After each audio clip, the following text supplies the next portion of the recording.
Ramp drops open, get the green light, I get to the edge of the ramp, so I dive out, and I look up, I've got line twists. For every vertical foot you drop, it drives you forward 3 feet. Well, as I'm like trying to unwind myself, my chute kicks me out sideways, and so now I'm almost parallel to the earth, and then it drives me straight down, and then I begin to spiral. I've got zero control over my canopy, and I'm spiraling out of control, losing altitude the whole time. And I'm like whipping through the sky, and like my vision starts to close in because like all the blood's getting pushed to my feet. My lines untwist, and I grab my brakes and I yank them. And so now it levels me out, and I'm flying under a good canopy. And I'm like looking around the sky, can't find any of my guys. And that's when they all start yelling over the radio, "Chris, turn towards the sun." And so I look around, the sun's right behind me, hit a hard left turn. About that time, my buddy Andy kind of pulls in front of me, and he guides me, and we all land on the DZ together. The takeaway I got from that, and it's kind of foundational in the book I just wrote, is, you know, having that thing off in the distance to be able to look at will help you navigate the chaos day to day that you're going to experience as life progresses. And I'll tell you what, like lack of purpose, particularly in men, will take you straight to the abyss, and you'll be staring into the abyss if you don't have purpose. The Afghan soldiers that we were working with are some of the most solid dudes I've ever worked with, and I've worked with SOF units from all over. When we finally got word from our command that we were leaving, and we had to tell that to our friends at this point, like our co-workers, just the blood drained from their face, because they knew, you know, that's it, bounty's on our head, we're on our own.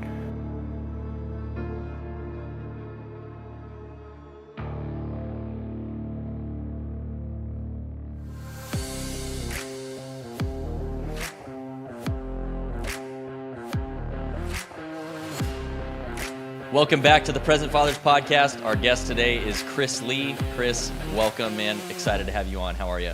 Yeah, I'm absolutely stoked to be here, so I appreciate the opportunity.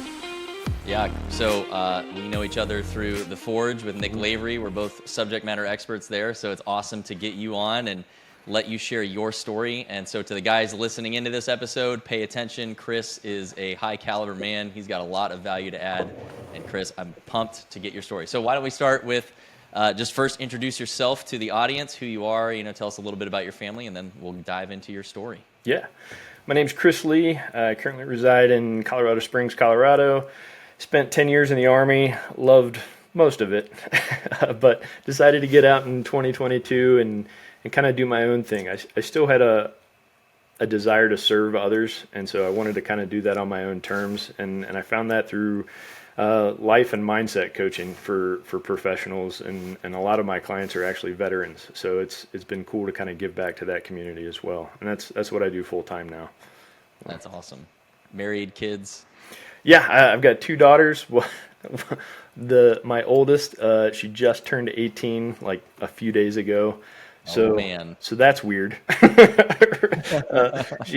I wound up buying her a couple lottery tickets just to commemorate the occasion. But I'm super proud of the young woman that she's grown into, and I'm stoked about her future.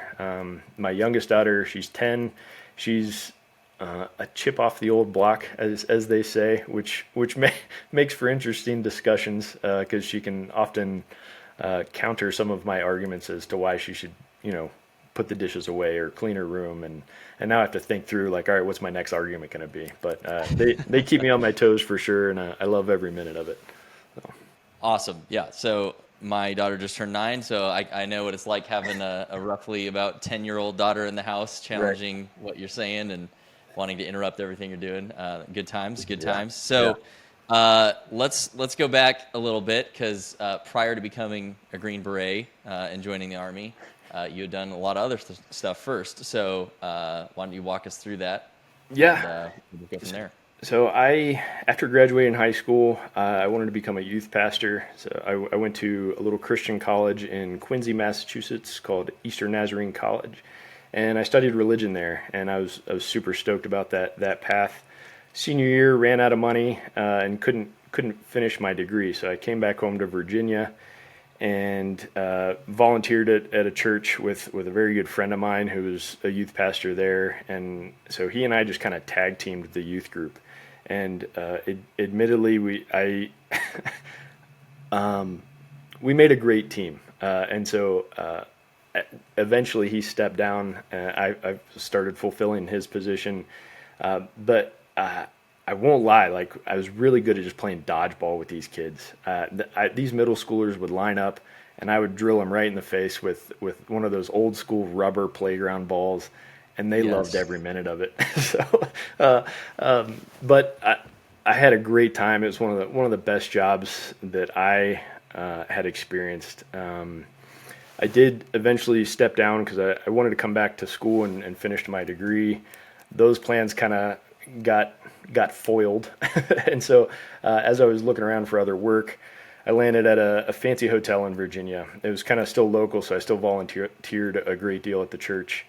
But it was at that job at the hotel that I realized I wanted to do something even more. I was kind of in charge of getting people's dinner reservations straight and teaching kids how to play frisbee golf and roasting marshmallows for them, which looking back was actually a pretty sweet job too. But I I remember this one moment. I was carrying a tray of food out to the patrons in the restaurant, and I just got like unnecessarily angry. I was so furious that my potential wasn't being fulfilled in this particular role, and that's when I was like, I'm gonna do something different. And I maintained my job there. I still showed up to work every day on time and stuff, and they were starting to kind of groom me towards more of a managerial position. But I had begun talking to recruiters and spoke to an Army recruiter, and that was the path that I chose. So I was like, sorry, I can't work here anymore. I'm joining the Army. And they were all like, what? Because I was 28 at the time, which is a little bit older than some folks get in. But I was at that point where I was like, I'm in pretty good shape. It's like now or never. And Yeah. I after 6 months of research, I wanted to be a Green Beret. And so I pursued like the 18 X-ray contract, which is like civilian to special forces selection. That's kind of their pipeline. But I was denied at MEPS, and they said, you had a knee surgery when you were a kid, you can't have an X-ray contract. And so I told my recruiter, I was like, what do I do, man? And he said, you can join as 11 Bravo, an infantryman, and see what happens. Maybe you can pick up a contract at basic. And I said, okay, let's do that. And that's kind of what happened. It was a couple weeks into basic. Some SF recruiters approached myself and a couple other dudes in the platoon, and they're like, "Hey, would you like to try out?" And I was like, "Absolutely. Where do I sign?" And kind of the rest is history. So That's awesome. yeah, It's kind of funny. You were joining when you were 28. That's about the age I was getting out of the Army. right. So Yeah, definitely a little bit of an older path and a very interesting route to for those who don't understand. Like, it's already extremely difficult to just go through the tryout process to right. become a Green Beret. And most can't make that, even the first cut, just to even like try to become one. And to do it with zero actual Army experience is just yet another level of like, you're really drinking from a fire hose. Accurate. So pretty wild Yeah. that you're able to just do that, especially a little bit older. But I guess in a lot of ways, being a little bit older probably helped you a lot. I I agree. I only saw it as an asset. Yeah. Even as early as like basic training, a lot of those kids, it appeared as though I call them kids because they were practically the same age as the kids I was volunteering with at church. Yeah. But it appeared as though they joined because they didn't have much of another option. They didn't know what else to do. Whereas myself, a couple of the other older guys, man, we joined on purpose. We knew what we wanted to do, what we wanted to get Right. out of the military, what we wanted to contribute to the military. And so it was just kind of a different mindset. But same kind of through selection in the Q course, being a little bit older, I think just helped a little bit. Right. And what years did you like basic and Q Yeah. course and everything? Like what So rough time frame was that? September 11th, 2012 was my first day at basic. Well, first day Okay. into the Army. You got that 30th AG thing to deal with. But, Yeah. but then, and I actually turned 29 at basic training. And then April of 13 was selection. Was fortunate enough to pass selection, and then straight into the Q course. And then I got voluntold to be an 18 Delta, which is the medic on the team. So straight off to the Sockham schoolhouse, which was a whole nother fire hydrant before the Yeah. Q course actually like kind of really starts. So Because they got to teach you all the medical stuff first. Is that right, how it goes? and I had precisely zero medical background. Yeah. So I trained Sockums for 4 years in Springfield, Missouri at Cox Oh, Medical Center. that's so I might have awesome. bumped into you. yeah, yeah. Hopefully we left a good taste in your mouth, because some of those boys can get rowdy. We had so much fun. The biggest problem was the whiplash from the poor nurses. They all had broken necks from checking these guys out. So Yeah. it was a real hazard. A bunch of barrel-chested freedom fighters walking around the hospital. And I was like, what am I, chopped liver? And they were like, yeah, you kind of are. You're not him. And I was like, come on, man. Yeah. No, So, you guys were awesome. Just real quick, because I think a lot of people don't understand like how much extra training an 18 Delta has to go through. Like, how long is the medical piece, and then you got to do the whole every Green Beret piece. Like, Right, it's a right. long pipeline. Sure. What's that So- look like? Standard Q course or Special Forces qualification course is about 2 years, a year and a half to 2 years, and they've changed a little bit since I've gotten out, so that timeline might be shifted. But Sockham, if you're going to be a medic, it tacks on at least another 9 months, and that's if you go through with no recycles. It's closer to like 12 months, so you're in the queue for another year almost, which So is it's like almost 3 years. it of was just- 3 years almost to the day for me, and Wow. which can be tough, because a lot of the guys you go through selection with, you link up with them at an airborne operation or something, and they're almost done with the queue, and you haven't even started yet. You know, and it's Yeah. like, man, do I still want this? And you got to wake up every day saying, yeah, I do. So it was a bit of a Yeah, that's a marathon grind. for sure. Definitely. But you made it. So you earned Made a it Green through. Beret. Yeah. And then what? What happened next? Where'd Yeah, you go? so I was fortunate enough to graduate at a time where they were doing free fall for all. So everybody that graduated went down to Yuma to do free fall, and which was awesome. It was a great school. It was a very stark contrast between that and the Q course. The Q course is like cadre or like knife handing you all the time, and telling you what you're doing wrong constantly. At Yuma, at the free fall course, it's like everybody's super chill, because you have to be relaxed if you're falling out of the sky multiple times a day. And so the environment was very interesting. And then after I graduated that, I got orders to Germany, and and landed on my first team in Stuttgart, Germany, and met some of my closest friends that I still connect with today.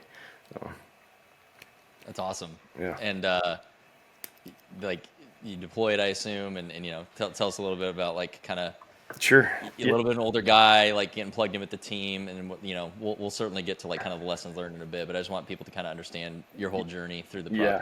through the teams and everything. So First Battalion, which is in Germany, it's typically reserved for a little bit more senior guys from group, and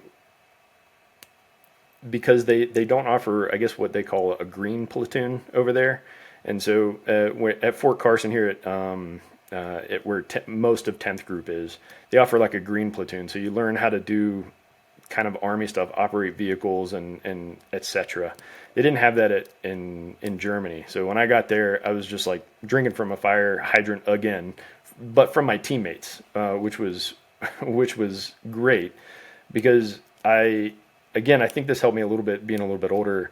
As soon as I showed up, I just kept my mouth shut and stood at parade rest and roger that. I didn't sit down until they told me to, which was like several days later,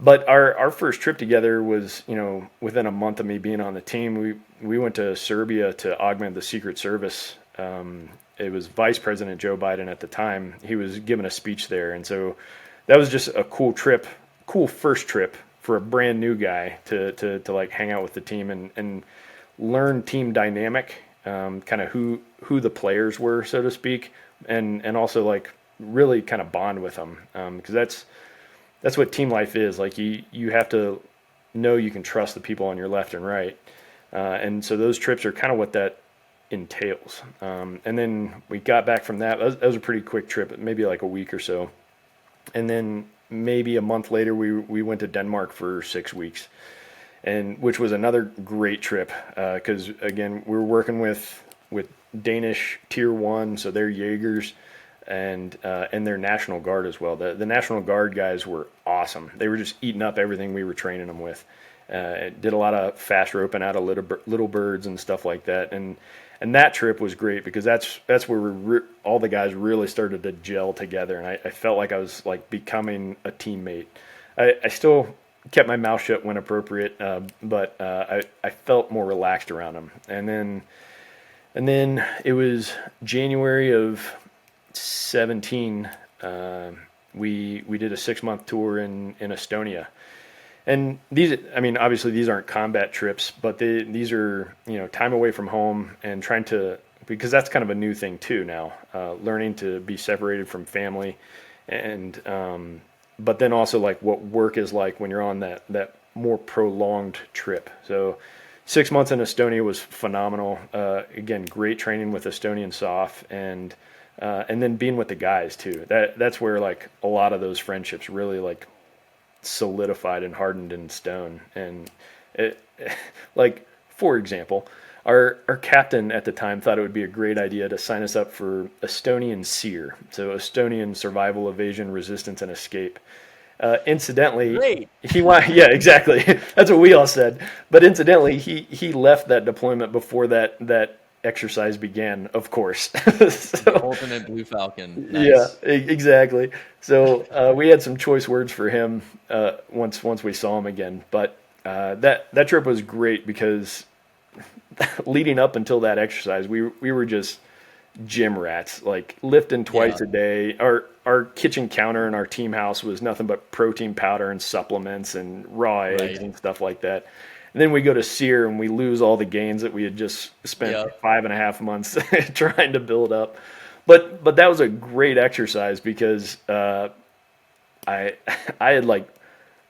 had worn 2 holes into my feet, like just nasty blisters. I could barely think straight, and so being in a team of 4, navigating the swamps of Estonia, like getting from point A to point B while being chased by their police and armed forces. It was awesome because like I knew I could rely on those guys to kind of like lead the way as I'm like hobbling along, and it was awesome just to bring us together. I'm sure they probably thought I was just dead weight at that time, but it was it was a great moment for me. As miserable as it was, but it was awesome. Yeah, that's pretty cool. A thought came to mind, very, very, just kind of off the hip here. Question. You're a little bit older. You were clearly like a man before joining the Army, right? And let me give a little bit of context before the question is, when I really reflect back on my own personal experience, I think a lot of me wanted to join the Army to prove how tough I was and like prove I was a man, right? There was certainly a lot of that going on in my insecure little head. As an older guy joining and then going straight into special operations like you did you still have an element of that where like you feel like I really need to like prove myself here, otherwise I'm not worthy or something? Like 100%. What was and I know you coach identity now, so I'd love to unpack that a little bit now if we can. Yeah. So I'm not sure if you're familiar with the book Wild at Heart by John Eldridge. Love that book. I've read it multiple times. I think regardless of your religious background or belief, it has some solid points in it. And the question that all men ask is, do I have what it takes? And I'd been asking that my entire life. And even a little bit till today. But what I think the military offered me is now a track record of, you do have what it takes. You've faced adversity, you've faced serious obstacles, you've faced like difficult situations, and you were able to work your way through it, navigate around it, or just plow through it, And so for me, that piece of my identity, I guess, was still unanswered, even at 28, like, am I a man? I mean, in Western society, we don't have like a rite of passage really, and I think that's, to be honest, like a disservice to young men in general. But the military definitely helped kind of harden that answer in my head. Do I have what it takes? Yes. And if you don't yet, you can work to get to the point where you do have what it takes, you know. Yeah. A quick follow up, and then I'll kick it to the other guys to ask Sure. a few follow ups as well. But, you know, what in your mind, what do you think then?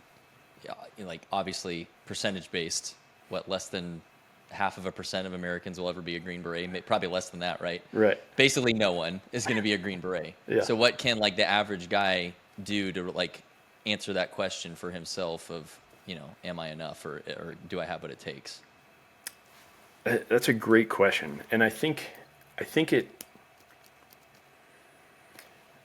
I'll answer it with this. When I said I wanted to join the Army and specifically become a Green Beret, it was precisely because success was not guaranteed. I could give it my absolute all and still come up short. But not shying away from that challenge, I think, is a pretty key component in answering kind of that question for men in general. Don't be afraid of the thing that is difficult just because it's difficult. You know, be afraid of a mediocre life when you're 90 sitting in your rocking chair. You know what I mean? Dustin, do you have a question you want to jump in with here?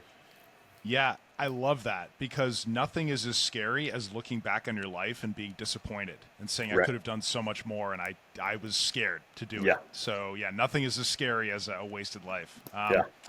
So my question for you is, most of us will not be away from our children as long as you were. Right. How did you maintain good relationships with your daughters and make sure that they knew that you still loved them and you were thinking about them? I mean, that's a challenge I have. I'm gone at work, 15 hours. I come home, I see my son for 10 minutes, and then, go back to work. That's tough for me. I can only imagine 6 to 9 months of that. What was your strategy to make sure that you stayed connected to your daughters? That's a great question, because I'm not sure you know the right answer until like you're in the middle of it, and then even then you might not come up with the right answer. Admittedly, particularly after we came back to Colorado and we deployed to Afghanistan eventually, I had developed this habit of, like when my work hat is on, my work hat's on, and when you're deployed, it's for a long time. And so and maybe this makes me a poor individual, but like I would limit FaceTimes with the family to like once a week, and particularly during that like combat rotation, because I needed to be like turned on to like work, because it's a serious situation. If things go south, like I can't be like attention divided, I have to be like pretty dialed in and focused. And that was difficult because, particularly like with young girls, I understand that I am the standard by which they will measure all other men. And, I want to ensure that standard is pretty high. And so I guess to answer your question, it's tough when you're gone, particularly like my youngest. She didn't really know what I did. I didn't even really tell the girls what I did until I got out.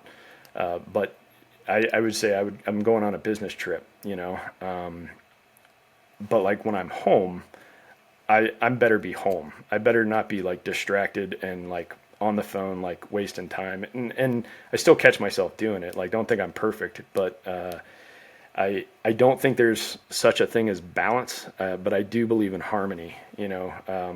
Not every instrument gets the same playing time, but when they play the right notes at the right time, it's like awesome music. And so like trying to capitalize on those moments with the kids, and ensure that those moments are special. It doesn't have to be like outlandish, like we're going to amusement parks every weekend or whatever, but like, serious one-on-one time or like true connection.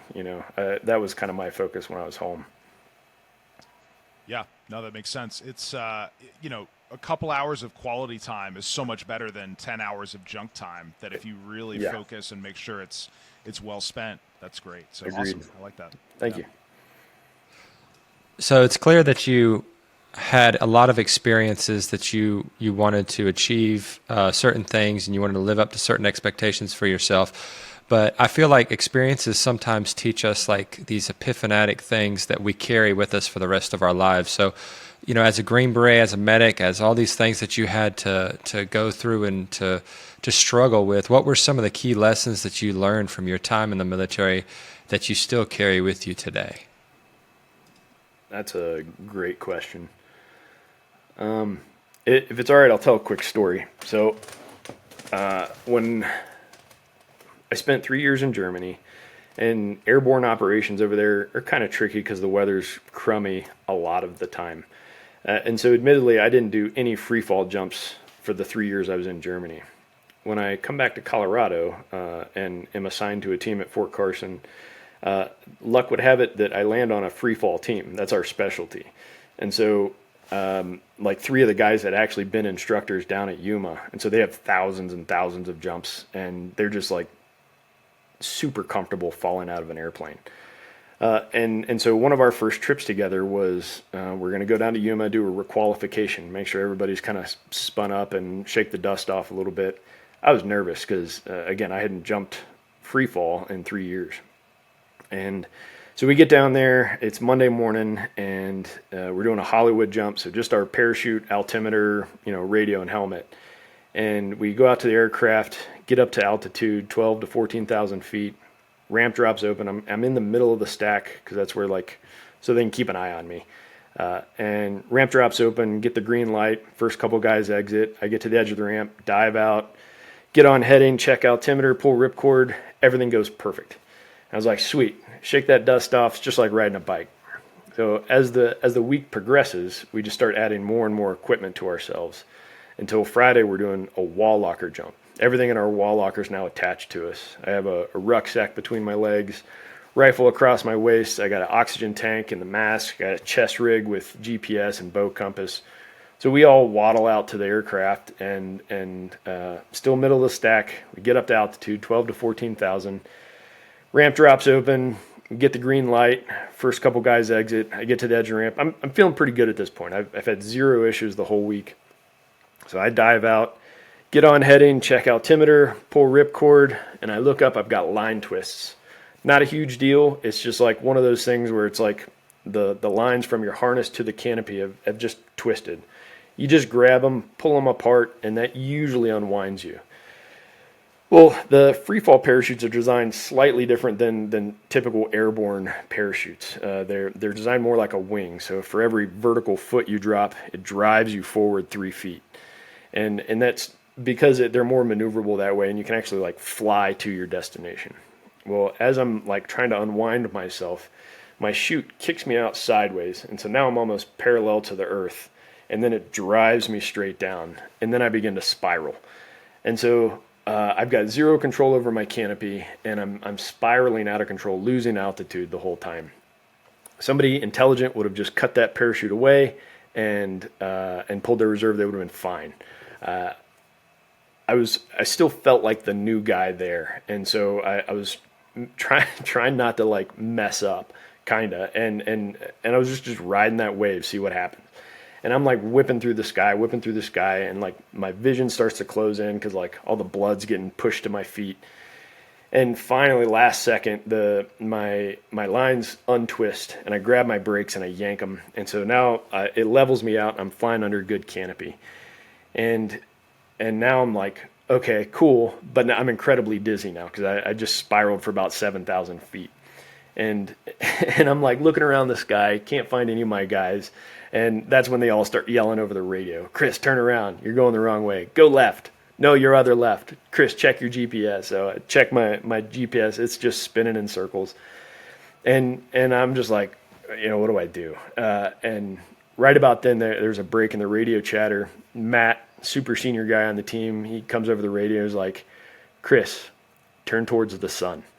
And we happened to be jumping in the morning, and our drop zone was east of us. And so I look around, the sun's right behind me. I hit a hard left turn. About that time, my buddy Andy kind of pulls in front of me, and he guides me, and we all land on the DZ together. And so I pull my mask off, and I'm dry heaving because I'm still nauseous. And I later take Matt out, and we talk through kind of what happened and kind of the implications. Yeah. Edit that out. So the implications of kind of what I had just experienced. but the takeaway, so like what's the point of the story? The takeaway I got from that, and it's kind of foundational in the book I just wrote, is, you know, having that thing off in the distance, to be able to look at, will help you navigate the chaos day to day that you're going to experience as life progresses. It didn't matter how dizzy I was, I could look up and see the sun, you know, and that's what we need to have, something similar in our lives to orient to ensure that we're moving in the direction that we want to, you know. So, It's beautiful. Thank you for that. That's so yeah, good. I agree. You know, it's something I coach the men a lot too. Is like you need to have a very clear vision of your future. right. That Yeah. has to be your heading, right? Yeah. Because it then influences every decision you make, even the mundane ones in your day to day, keeps you on track. Yeah. And it's a great metaphor. Like look for the sun in that case. Yeah. You know, for us to make sure that we're staying on track. So. I'd like to just quickly kind of wrap up the rest of your military career and then get into kind of like what you're doing now professionally and some broader, you know, advice from Chris based off of how you're an expert on mindset and kind of redefining your identity. Sure. So that could we talk that deployment to Afghanistan a little bit? Like it was your only one combat deployment, correct? Correct. Yeah. Okay. And So, you know, obviously that's a very defining moment for anyone who has that. I can certainly relate to kind of the experience of like, oh, this is the first one and everything. Right. So, I'm, I don't really need to tell the war stories or any of that kind of stuff, but like, what are some of the things that, you know, from that experience and that mindset too, I agree with like, hey, it's game on. Like, Yeah, you know, yeah. I had a similar kind of code with, at the time she was my girlfriend, but like, I would let her know like, hey, I can't talk to you for a while type of thing. But what are some just kind of practical things you learned through that experience in Afghanistan on a team like that, that, you know, aren't necessarily Army specific and, you know, enhance what real men should be doing, especially Right. fathers, husbands, you know, because I'm certain that you learned some good stuff there.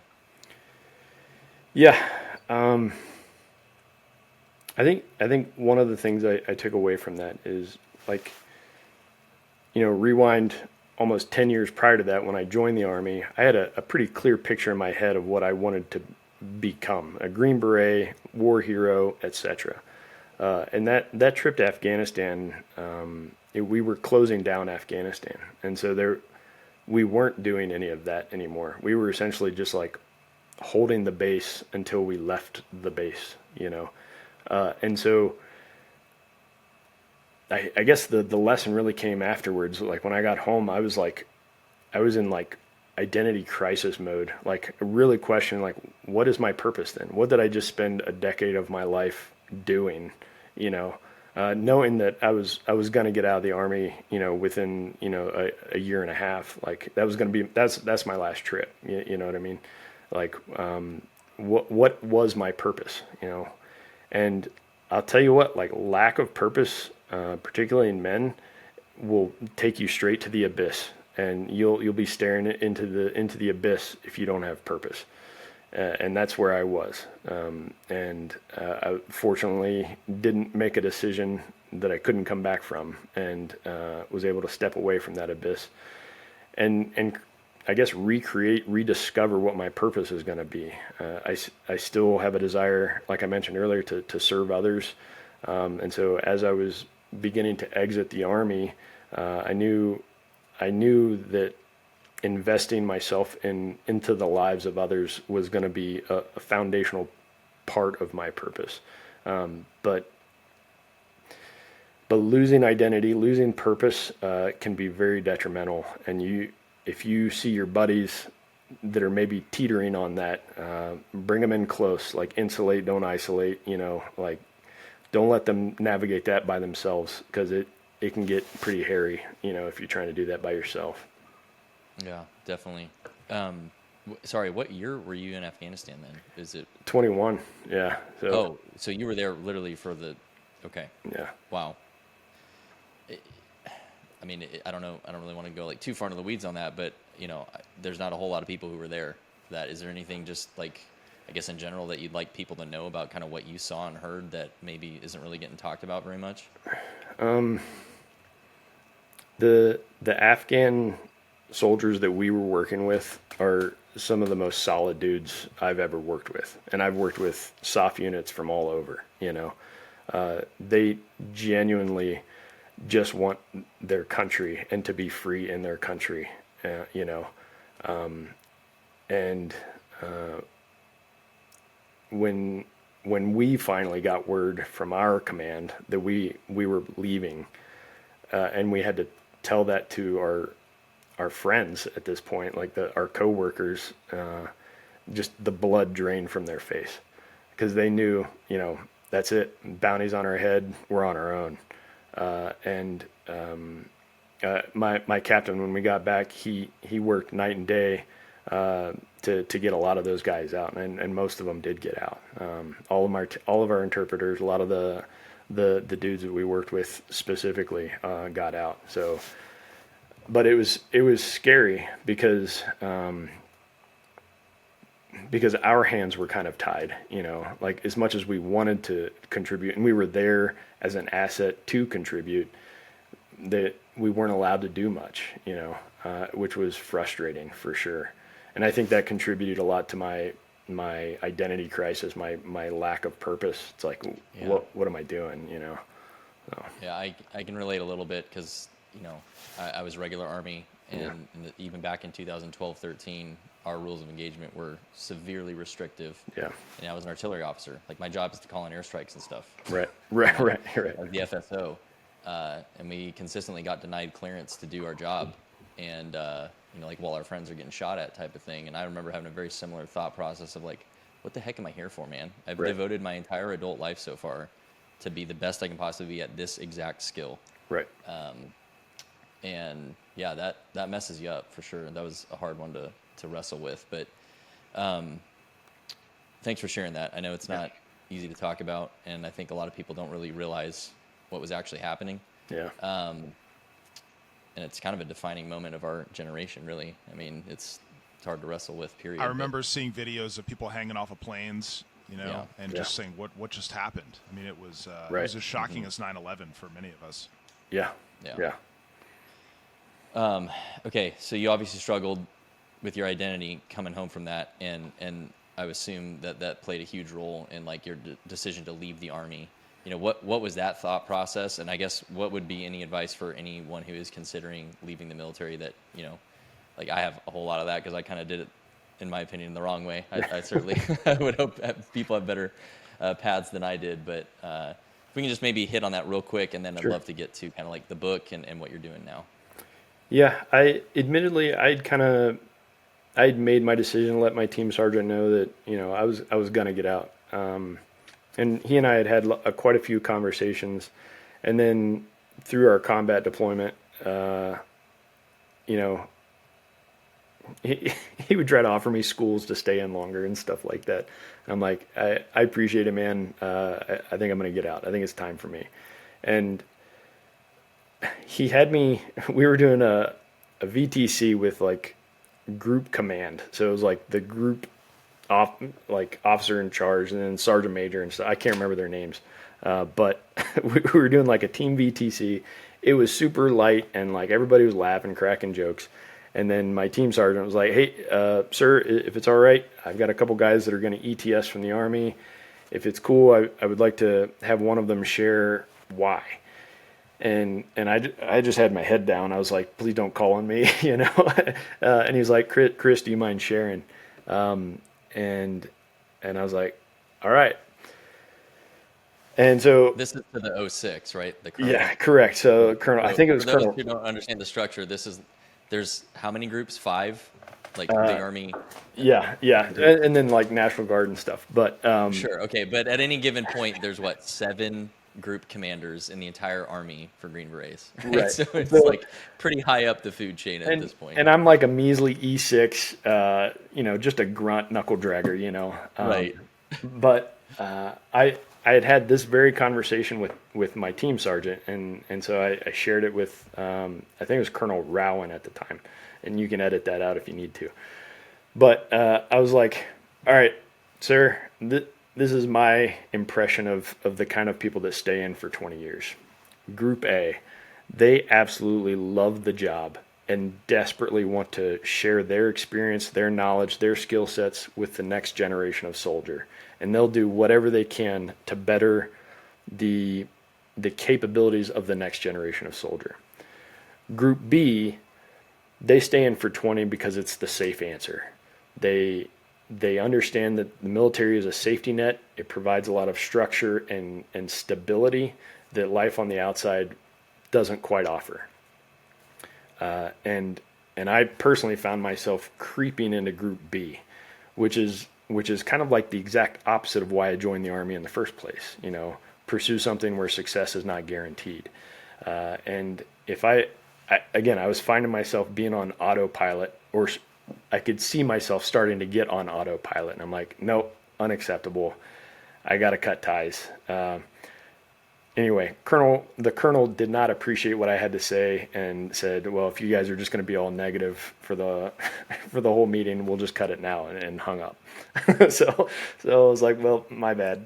And so that's kind of my thoughts on the kind of people that stay in for 20 years. And I may be way off, but that's kind of my impression. So kind of back to your question, thoughts for people that may be approaching that exit date of any kind of military service.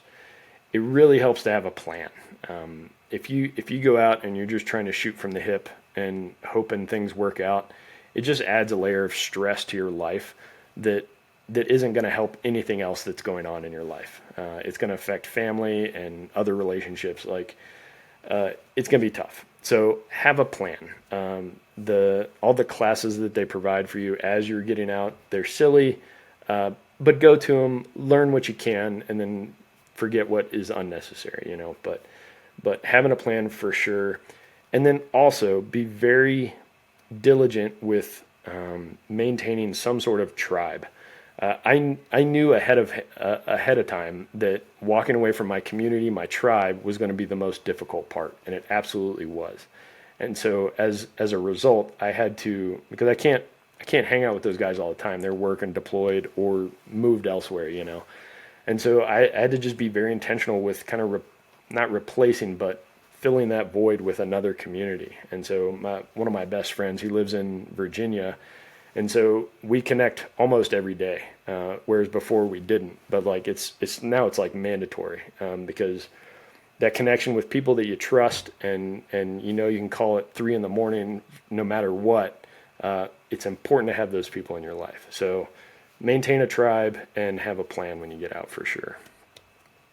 Great advice. I echo that heavily. These gentlemen here we talk literally every single day. Yeah. And I didn't have that. Like, we all knew each other when I got out, but we didn't really talk like we do now. Right. And that was definitely a huge mistake on my part, was very high level acquaintances, but no real actual brothers right. to rely on. Right. That's really good advice there. Chris, tell us about the book, Beyond the Battlefield. I know it's just come out. It's a big deal, and I'm sure there's a lot of value in that one. So tell us about some of the book, the process of getting there, why you wanted to write it, and sure, we'll have some discussion on it. So admittedly, I've kind of always wanted to write a book. I just wasn't sure what to write about. And then I did that speaking engagement in January of this year with Nick Lavery, and he kind of saddles up next to me. He's like, "Hey man, have you thought about writing a book?" Like, yeah, I've kind of thought about it. And he's like, "Yeah, you probably should." Okay, I'll do it. So incidentally, the timing was interesting. A publishing company had reached out to me, and I think by watching some of my TikToks and stuff like that, they were like, "Hey, have you thought about writing a book?" Okay, yeah, I understand. Yeah, it's time to write a book. So yeah, let's pull the trigger. But they helped a ton, because when you don't have a real deadline, things just drag on forever. And it's like, yeah, I'm writing a book. How long have you been writing? 6.5 years. It's it just goes on forever. This particular company was awesome, because they're like, ideally we get you from 0 to published in 90 days. And I was like, okay. Admittedly, it took me about 6 months to really do it. But their process was great, because for me, there's a bit of a disconnect from thoughts and fingers when I'm typing. I often try to edit as I go, which slows down the flow and et cetera. And so what they did was they set up Zoom calls kind of like this, And they were like, have your outline and be able to talk through each chapter for about 30 or 45 minutes, and we'll just record it. And then they transcribed that monologue, which helped a ton, because then I could go back through that process and plug in, take away, rearrange things, put in more stories, and then send it off to their editing team, which was phenomenal. And so they really helped me stick to the deadline as best they could. I was still like kind of a perfectionist and like taking forever to add stuff, but their editing team was great, and then they helped me market it and kind of do like a launch party online, which was a ton of fun. A lot of my friends and family joined and got to participate in that, and so they all bought it at once, which helped its algorithm on Amazon, however that works. But it was a ton of fun. So that was the process. But all right, so what's it about? It's essentially my whole coaching philosophy in about 150 pages, and each chapter talks through, like the first chapter is like, hey, ultimately you're responsible for your life. So if you're not happy with how things are going, look in the mirror, and then I talk pretty heavily through the identity piece, which, I'm a big fan of. And when I coach my clients, like I break life down into 5 categories. I think each one could have subcategories to it, but these are kind of the heavy hitters. So mental, physical, emotional or spiritual, social, and financial. And I think if you can plan out those areas of your life, you're doing pretty well, because if you're lacking discipline in one of those areas, it's going to bleed over into the others, and in the book, it has a bunch of exercises to do as you progress through it. So, and this was kind of the publisher's idea too. How many books have you read that you're like, man, this is phenomenal, and then it goes on the bookshelf and you don't think about it anymore? I wanted to really have something where like you can implement immediately as you're going through it, and so you can start to build a little bit of that psychological momentum to kind of get you rolling.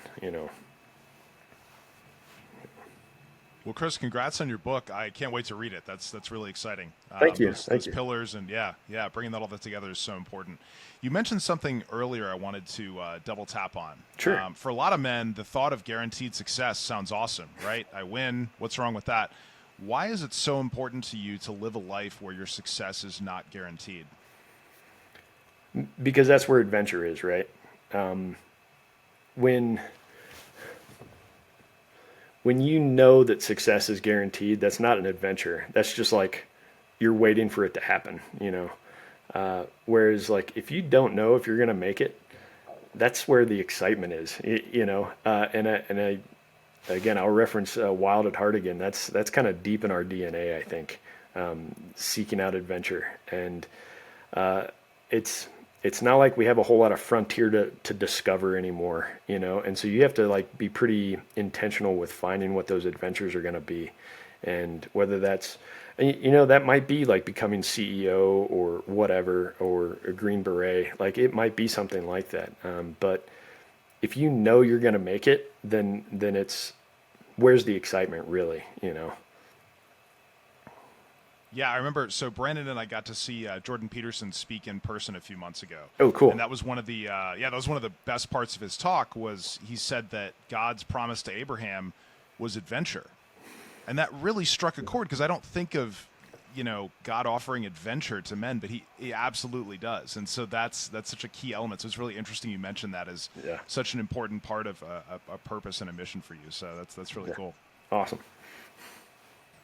Yeah, I love that you mentioned that your book took a long time, because I'm like year 8.5 right now, and I'm a perfectionist of myself. But it's so great that you mentioned a lot of the pillars, because my book is the same way. It's on balance, and like those pillars of emotional, physical, spiritual, those things are so important. It's like if you have one that is struggling, it's an anchor that in a negative way towards everything else in your life. So to create the balance or the harmony, as you mentioned, that it's so important to make sure that you're evaluating where the sun is in each of those individual sections, right? Like, okay, I've got to go far left, right? Even if you're dizzy or your life is upside down, you still got to make sure that you're in the right direction. So I love that. I'm excited to read your book for sure. Awesome. Appreciate it. Thank you.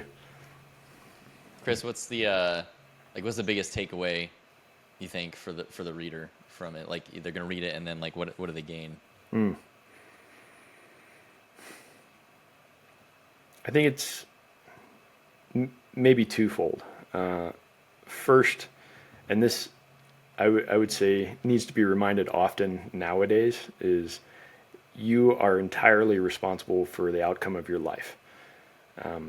And I understand horrible things happen, but how you respond to those things is your responsibility. You know, Definitely. the other aspect to that, or the other thing I want them to take away, is knowing who you want to be is more important than knowing what you want to achieve. Because in my opinion, identity, that is the true legacy.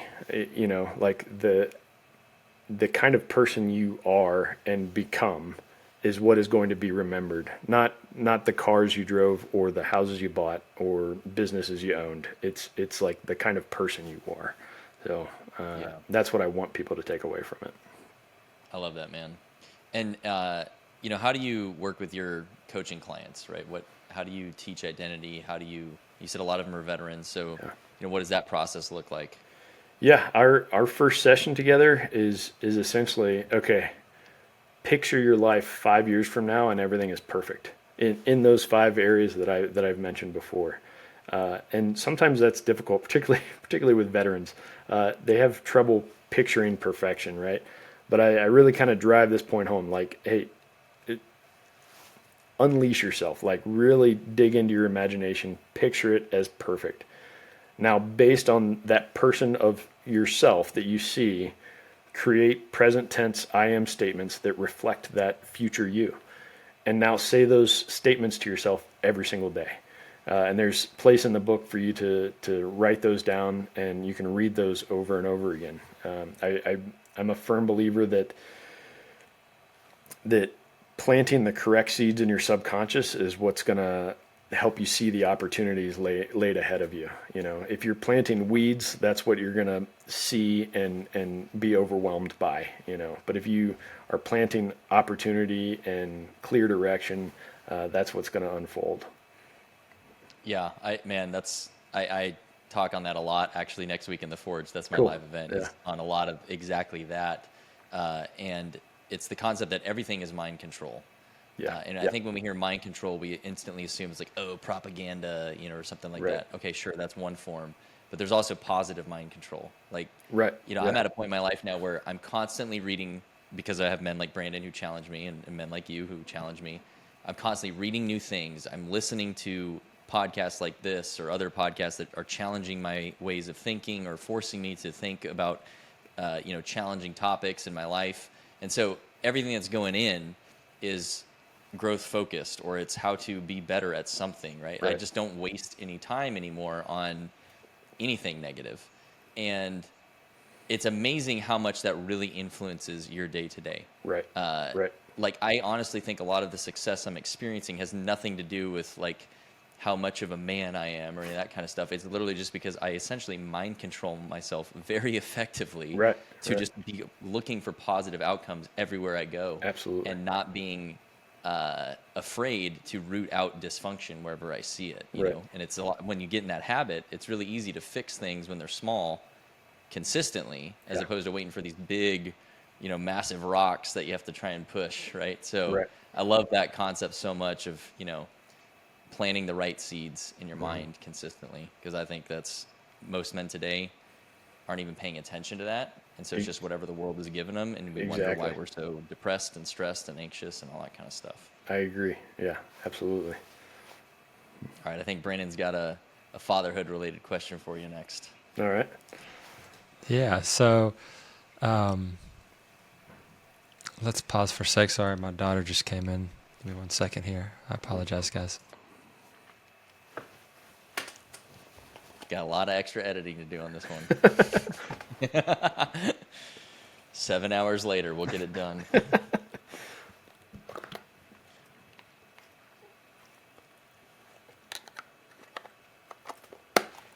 All right, guys, I'm so sorry. All You're right. good. All right, give me a second, and I'll be ready here.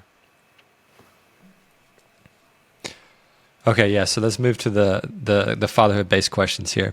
So obviously, you have an 18-year-old daughter and a 10-year-old daughter, and I think experience is one of the best teachers. Obviously, is there anything that you're going to make sure behaviorally or just in general that you're going to emphasize more structure on with your 10-year-old daughter that you learned from your 18-year-old daughter? Because I know personally I have a little 6-year-old girl, and when she gets to teenage years, I can use all the help I can get. So. Right. Great question. My oldest actually has brought this up a couple times. Like, why do you treat us differently? Well, to be honest, because you're totally different. You two are nothing alike, and so you respond to certain disciplinary action in one way, and she doesn't respond to it. And so it's not that I'm playing favorites. I'm trying to figure out what is the best way to communicate importance to each of them. And just a heads up, when they do become teenagers, just about everything you say is dumb. So from their perspective, and so when I learned that, I understood that I couldn't just sit in the car while I'm teaching my oldest to drive. I couldn't just sit and give her life lessons. She's just not going to respond to it because she'll think I'm dumb. But what I can do is do my best to be that standard by which she measures all other men. And sometimes that, for me, I don't know how she remembers this, but some of my favorite moments with her are she would text me and say, "Hey, can we go get coffee?" Yeah. And I drop everything. And this is while she's learning to drive. So she drives us to the coffee shop, and I just keep my mouth shut. And then she just opens up because she enjoys that ability to talk. And I don't judge. I don't, interject with my fatherly wisdom. It's just like I'm there for her. And maybe that's the lesson I was trying to teach her, that I will always be there no matter what. And she can always call me no matter what, and I'll come running. And it's tricky though, because again, my oldest and my youngest are way different. I've been fortunate enough I never had to spank my kids. I can just like turn on the dad voice and knife hand and be like, go do X, Y, Z. And they totally get it, particularly my youngest will be like, "Oh, we're serious now. Oh, okay. Yeah. Roger that." But I think I understand that I'm not going to be able to give them all the lessons I want to give them just by talking. I genuinely have to live it out. And that puts a lot of pressure on me, because that means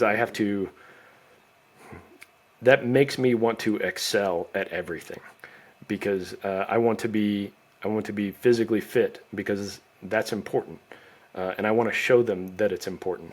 I want to be mentally acute. I want to be well read. Like, I've got a bookshelf here full of books. I want them to understand that is an important thing to look for in someone.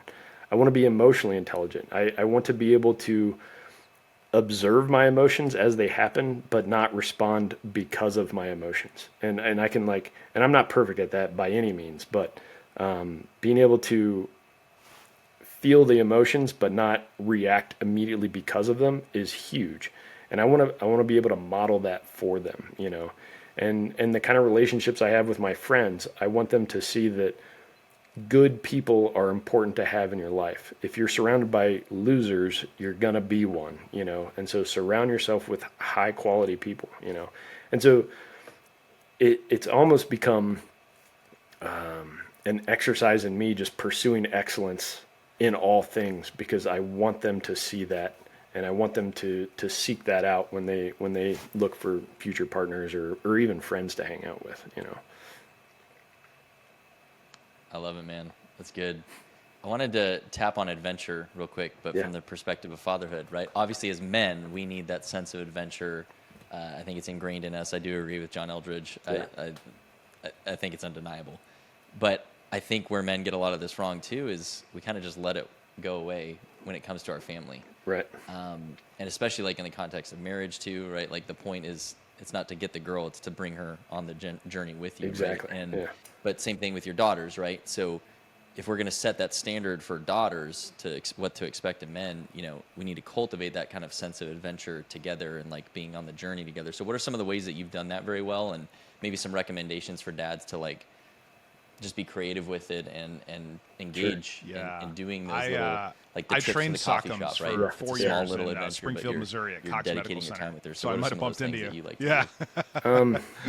I encouraging my girls to pursue things that We are had difficult so much on fun. purpose The biggest has problem been was the kind of a whiplash big from the one poor with me. nurses. They all had broken necks I from like, you know, checking admittedly these guys kind of out. socially So engineered my oldest it was a to real start hazard. thinking about joining the military, specifically the Air Force. And I was like, what am I, chopped it liver? took And they a were like, couple yeah, years you kind of planting are. You're that not seed, him. And but I was now like, come she's on, like man. on board, and she's like super excited about it. No, you guys are awesome. And because I think she sees it as an adventure. She sees it as this thing that's like, not everybody does that. I can really set myself apart by pursuing that. With my youngest, she, I'll tell you a quick story. She gets straight A's all the time, which is awesome. Except for this one time. There was one quarter, a year and a half ago. She didn't make the A honor roll. She hit the AB honor roll, and she was furious. After the ceremony, they get a class picture. She walks up to me and rips her certificate in half, and just like unacceptable in her eyes. And I don't know where she's getting that pressure, because it's definitely not coming from me. But with her, I want her to not be afraid to fail, because like if you're constantly getting A's, you're not getting challenged enough. You know, if you start hitting the point where it's like B's and C's, that means you're getting pushed and you're getting stretched beyond like comfort zone. And I want her to get really good at moving beyond comfort zone. And so that's the lesson I'm trying to teach my youngest is like, hey, A's aren't what's important. It's like pursuing things that are going to push you and make your mind grow, you know. So Love it. That's so good, man. And I kind of can relate to the all A's and not being challenged. And then when you are challenged, you get super frustrated because you're not used to that status quo, right? You know, Right. so it's like Right. there has to be a balance in how you figure those things out. And college definitely did that to me with some programming languages, so I can relate to that for sure. Yeah. So let's think about Chris right before he becomes a father. Okay, imagine you're where you're at now, being able to give the old Chris advice. What's that one piece of advice that you would give him about fatherhood that he should carry with him? That's an excellent question.